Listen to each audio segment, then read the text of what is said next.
सादर प्रणाम। बहुत दिन के बाद अपने सब संगे बातचीत कर जा रहा छी। आदरणीय दर्शक मान भाव लोकेन, अपने सब अपार माया प्यार स्नेह दिलो तकर बदौलत रामलाल अपने सबके श्री चरण कमल में रामलाल जी के सादर प्रणाम। अपने सबके क्षण ई पल ई माया कहियो नहीं भूल सके छी।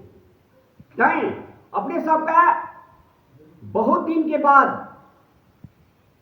विनम्र अनुरोध करा चाहब, अपने सब ताजा ताजा बड़ा रोमांटिक अगर कॉमेडी वीडियो रामलाल के देखे ले चाहे छी तो अपने सब याद रखब। आ हाथ में मोबाइल या तो अखने से विनम्र अनुरोध करा चाहब अपने सब मैथिली चांद धीरज इंटरटेनमेंट का अपने सब लाइक करूं, सब्सक्राइब करूं और कमेंट करूं।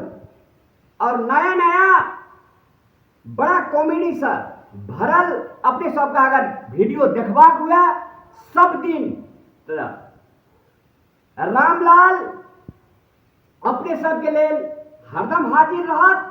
तै खातिर अपने सब धीरज इंटरटेनमेंट और मैथिली चांद और रामलाल जी चैनल का अपने सब सब्सक्राइब करूं, लाइक करूं, ढेर सारे प्यार दियो। अपने सबके सेवा के लिए सदैव हाजिर रहब। धन्यवाद। जय मिथिला, जय मैथिली।